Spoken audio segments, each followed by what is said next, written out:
कारनाम जफर का एक शायरी आज भी याद आती है। हिजाब सभ्यता और संस्कृति है और इससे मुझे प्यार होना चाहिए। हिजाब सभ्यता और संस्कृति है, इससे प्यार होना चाहिए। यदि मैंने इसके पक्ष में कहीं ना कहीं आवाज उठाई है तो क्या ना मुझ पर वार होना चाहिए।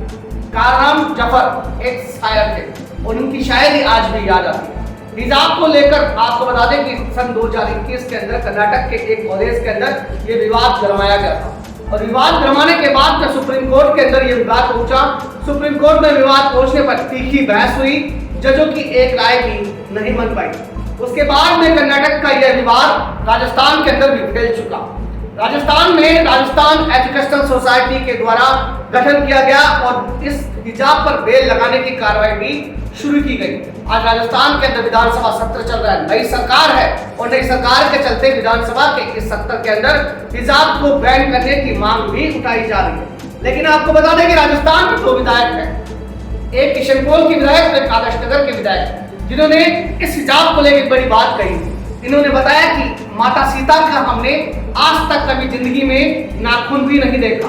और हमारे देश के अंदर रहने वाली लड़कियां, हमारे देश में रहने वाली माताएं, हमारे देश में रहने वाली बहनें अदब के साथ में रहना चाहती है और उस अदब के साथ में रहने के लिए हिजाब का होना जरूरी भी है। अब दूसरी अगर पक्ष की बात की जाए तो आपको बता दें कि बाल मुकुंदाचार्य का एक बड़ा बयान भी सामने आया। अगर हिंदू संप्रदाय की लड़कियां, अगर हिंदू संप्रदाय की बच्चियां लहंगे और कुर्ते के अंदर यदि स्कूल आती है तो क्या ये उचित होगा या अनुचित होगा। कल डॉक्टर किरोड़ीलाल मीणा का भी बड़ा बयान सामने आया था, जिन्होंने ये कहा था कि मेरे विधायक के द्वारा जो बोल बोले गए हैं, मेरे विधायक के द्वारा जो प्रतिक्रिया की गई है, इस प्रक्रिया को लेकर मैं मुख्यमंत्री भजनलाल शर्मा से बात करके और राजस्थान के अंदर स्कूलों में जो ड्रेस कोड है,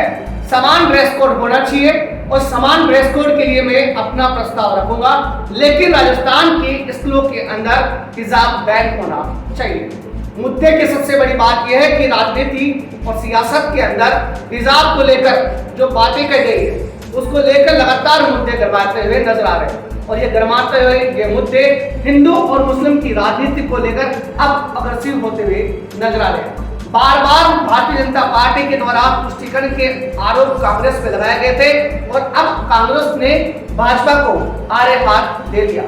आपको ये जानना जरूरी भी होना चाहिए कि क्या हिजाब बैन होना चाहिए, क्या स्कूलों के अंदर एक समान ड्रेस कोड होना चाहिए,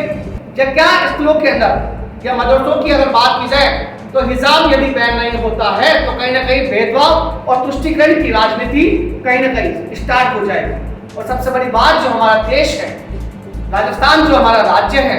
जहाँ पे गंगा जमुना की तहजीब दी जाती है, जहाँ हिंदू और मुस्लिम एकता का परिचय दी जाता है, तो कहीं ना कहीं हिंदू और मुस्लिम एकता के बीच में ये भेदभाव की ये दीवार,